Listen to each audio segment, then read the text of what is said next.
Tumelinda vizuri, then dakika 15 za kipindi cha pili nafikiri concentration tukatoka tukaacha hizo gaps, tumeachia space hizo ambazo waliokuwa na mpira wakapata mianya ya kuona hizo gaps ambazo zipo. So ni timu kubwa inafanya hivyo, ukishatoka kwenye plan nadhani wanakupanish. So tumekuwa na dakika 45 nzuri in terms of defending, lakini dakika 35 za second half nafikiri hatukuwa vizuri. So goli la pili lilikuja kuua, lakini goli la tatu likaja likamaliza kabisa morali. So tunachoweza kusema tu kwamba tulikuwa na mtihani mgumu kwenye tournament, kwa maana CRDB kama tungeweza kutoboa huu mtihani huenda na sisi tungekuwa moja wapo ya timu ambazo nitarajiwa. So huu mtihani kwa namna moja ama nyingine tumefika hapo, lakini nafikiri kuna vitu ambavyo positive na kuna vitu ambavyo negative ya kufanyia sisi kazi.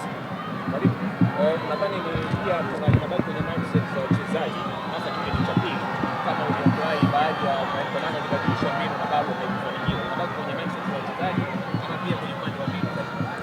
No, ninachoweza kusema ni kwamba kilichotumika sana kwenye mechi, ukianalyze vizuri, ni kwamba wachezaji wametumia nishati nyingi sana. Ukiangalia nature hii mechi, unaweza kuona hata majeruhi waliopatikana kwenye mechi, ni kwamba ni mechi ambayo ilikuwa physical, ni mechi ambayo ilikuwa na intensity ya juu sana.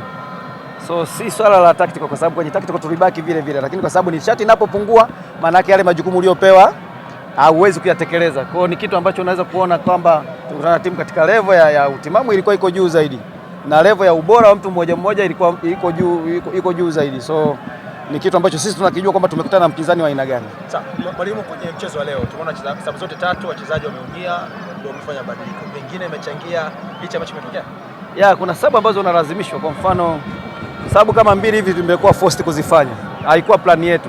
So unapofanya sababu ambayo sio plan yako, always hata ule mpango ulionao unaweza usifanikiwe kwa namna moja ama nyingine.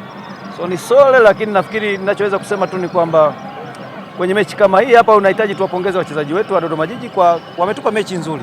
Sababu unaweza kuona dakika 45 za kipindi cha kwanza timu moja ilikuwa iko kimya, then dakika 45 za kipindi cha pili timu nyingine tena ikawa kimya. So tumegawana hivyo vipindi.